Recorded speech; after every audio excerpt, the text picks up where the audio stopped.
So I think we can all agree that the Spotify Wrapped this year was not it. So I went to ChatGPT and asked him to create a books wrapped for me, because I personally went on the ACOTAR to romantasy and dark romance train this year, as many of us did. And I started my first book, which was A Court of Thorns and Roses, and I finished it on the 26th of January, and then things happened. So according to ChatGPT, and this list of books that I sent him to create this from, I read a total of 34 books today, which most of them are behind me at the very moment. I read approximately 13,000 plus pages, which I personally think is more than I have ever read before in my entire life, even if I count like things that I had to do for school. So that's pretty good. Average rating given, so I always gave ratings up to 5 stars, was 3.88 out of 5, which is, he says, your fair but discerning judge. The favorite series was A Court of Thorns and Roses, because I gave The Court of Still Flames 6 out of 5 points, because it just was that good. And most polarizing book is The Seven Husbands of Evelyn Hugo. Okay, look, I read it, liked it, I did not even like it actually. It felt predictable, it felt like a story that has been already told so many times, and I just, Longest book that I read was Kingdom of Ash. A whopping 992 pages of feels. Well, it was a lot of feels. I cried like 20 times during that book. It was really hard. And the shortest book was Conclave, which is a part of the Devil's Night series, and it was about 90 pages. Let's go through my favorite books this year, which are these 5, and as you can see, I really enjoy reading long-ass books with really big character arcs. My number one for this entire year 2024 is The Court of Thorns and Roses. Very popular choice because it's a fucking great book, you know. Nesta and her journey is something that inspired me so much. I have some of the quotes from her on this wall. Nesta and Cassian, Cassian, hand on the headboard, you know. It's a 6 out of 5. I loved that. And then we have Kingdom of Ash, which according to the thing, I gave also a 6 out of 5. SJM knows how to write the ending books of her series. This traumatized me.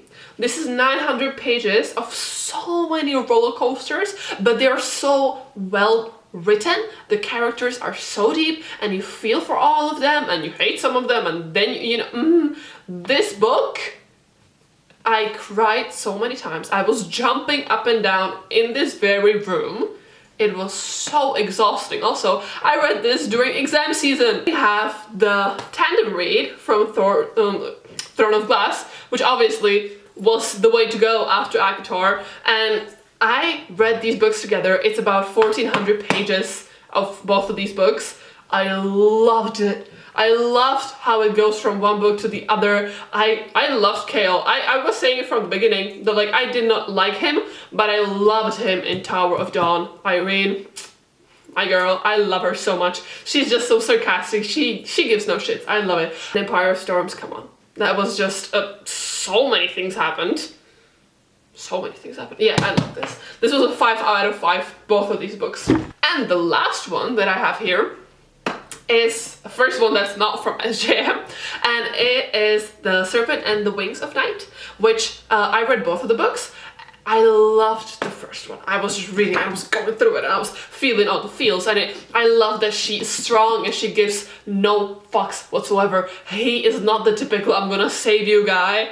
There's a lot of like, they actually killed each other. They actually did, you know? There's that daddy issues vibe, which I love. There's the steamy things that I love also, you know?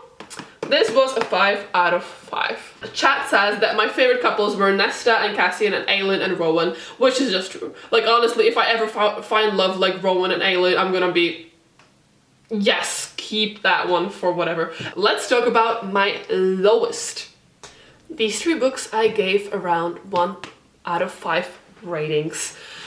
The worst of them was The Seven Husbands of Evelyn Hugo. Honestly, did not care for this book at all. I felt like it was overhyped. I felt like it was so predictable. It was not that deep, honestly. So she's a lesbian, so what? So it was Hollywood, so what? Just 1 out of 5. Then we have the Throne of Glass, like I talked about. Can you see like the range? This one is 1 out of 5, terrible. The last one was 6 out of 5. No, I read it only because I had to in order to understand the rest of the series, and then I came back to it, I was like, oh, these references are kind of cool, but that was it. We have Twisted Games, which I read the whole Twisted series, and this just, I mean, I read through it. The spice was spicing, I'm not saying. Reese was definitely the most safe out of all the boyfriends, but I'm just not up for royals and princesses and queens, I'm sorry. Chad has magic moments as another category, and he says that you celebrated Devil's Night with Kill Switch, which is true. I read Devil's Night on Devil's Night, and I finished Kill Switch on Devil's Night, which was pretty cool. My holiday read was Iron Flame, which is also true. I sat there next to the Christmas tree and was just reading up on Iron Flame because Onyx Storm is coming out in a few days. Then I asked Chad to give me a reader personality, you know, kind of a sum up, if you will. And he said that you are a romantic adventurer. You love passionate characters with complex backstories and high stakes plot. I mean, duh. 100%. You're a sucker for enemies to lovers, morally grey love interests, and epic finales. You know me so well. Bonus points for banter and spice, which is true. The Serpent and the Wings of Night got so many points just because the banter was so good. Like all the remarks, all the, you know, talks between them were so spicy and so good and so like quick off the bat, and you know, we're gonna talk about the busiest and the quietest months of 2024 right now. Monthly breakdown. Busiest month was March 2024. I got broken up with that month, so that kind of figures. I powered through 5 books in just 31 days. It was 3 books of Throne of Glass. No, I finished Silver Flames in March. Then I went to Seven Husbands of Evelyn Hugo. Ugh. Then I went to Assassin's Blade, and I started the Throne of Glass series. I went through the 2nd book Throne of Glass series, and it's 6 books, right? And then I did Bride by Ali Hazelwood, which I loved. That was so good. And then I did Crown of Midnight, which I finished on the 30th of March. Then the quietest month was January 2024, which I was just starting out. You see? So I just read the Court of Thorns and Roses in that. Genre preferences. So 56 of my genre preferences was fantasy romance. Who would have thought? But it's only 56. That's not actually that much. And as honorable mentions, we have Throne of Glass, we have The Serpent and the Wings of Night, and we have Iron Flame, which I did not love, but I think the theory that which one you read first, that's the one you're gonna like more, between ACOTAR and Iron Flame applies, so, you know, I might have been biased. 29% of my reading was dark romance, which the honorable mention here will be the Devil's Night series, which I fell for. I did not actually enjoy Kill Switch that much. I was kind of but the first 2 books and Nightfall, they have my heart. I want to move there, I want to live with them, and that's what I kind of started liking, you know, dark spice and these kind of things. 9% we are saving for the contemporary romance, which is Ali Hazelwood. Then it's Colleen Hoover. I mean, I had to try it, and I actually really liked Ugly Love. That was pretty cool for me. And Twisted Love and the whole Twisted series. Anna Huang. Thriller and mystery is 3%, and it's only because of Lights Out. A chat specifically says Lights Out sneaked in there, and yes, it was so good. It was my last read this year. I fell for Josh. I want to be a nurse now. I thought it was gonna be stupid and dumb. It was funny. It had so much banter and good spicy scenes, and it just tingled my brain a little bit. Fun superlatives. Most WTF ending was The Serpent and the Wings of Night, which is true because they kill each other. Or she kills him. And then he kills her father. Sorry, spoilers, but oh my god, that was crazy. Most chaotic characters, Devil's Knight's crew. Yes, they are. Girl, you are 16. You do not need to be killing people. And the coziest read was Funny Story by Emily Henry, which was very cozy and I loved it so much. Speed reading stats. The fastest book completed was Conclave. Short and sweet in a day. When a book has 60 pages, if you read it longer than a few days, something's wrong with you. Longest time spent in a book, Kingdom of Ash. It took me 31 days to complete it, but it is a 900-page book. Average amount of books that I read in a month is 4, which is a week a book, and I feel like that's good. I feel like that, I can live with that, I can accept that. Character crush leaderboard. Cassian, Rowan Whitethorn, and Corrupt's Kaimori, which Kaimori did not, like, he appeared in Corrupt, but his story was Hideaway, so Chad got that one wrong. I mean, apart from the fact that Rhysand will be #1 forever, Rowan is a close second. Now he's too much of like a mature love. I'm more here for Mr. Kaimori and his little like darkish type of love, type of affection. Of course, I have women crushes, which Lysandra. That girl could, you know, take me and do things to me and I would not bat an eye. I would be so honored. And Josh. I have mentioned it, but Josh from Lights Out, husband material. Predictions based on your 2024 stats. Let's predict some things. In 2025, there is a 78% chance you'll reread Kingdom of Ash. It's just that good. Well, I hate to disappoint you, Chad, but no.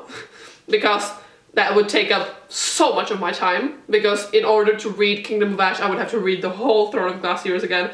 And that would take up like 1/3 of the year. And I'm not ready for that. I listened to so many of these books. I actually want to purchase the physical copies of ACOTAR and read it again. Especially because I think that the 6th book might be coming out in like fall or something. You'll explore at least 2 new fantasy series. I have planned the Crescent series, obviously.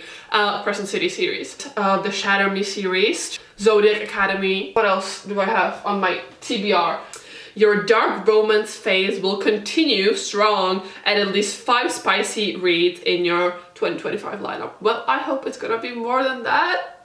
I want to get into Rena Kent because I'm really excited for God of Fury, but I have to go through all the God's Legacy before that and I don't feel like doing it, but I think I'm gonna have to. Also, I want to read Butcher and the Blackbird because it's supposed to have similar vibes to Lights Out. And who knows what else will wait for me. I will not read Hunting Adeline. I decided that for my personal well-being, I will skip that read. I've read about half through The Ritual by Chantal Tessier from the Lord series, but I just couldn't do it. She was way too dumb for me. I'm sorry. So maybe I'm not that dark romance. I just like the intrigues and the mind games. Bookish mood board for 2025, according to Chad, is high fantasy. Expect battles, betrayals, and morally grey fate to dominate your TBR. Let's go. Spice levels rising. At least 40 of your books will feature romance that's, let's just say, memorable. Well, I hope so. Come on.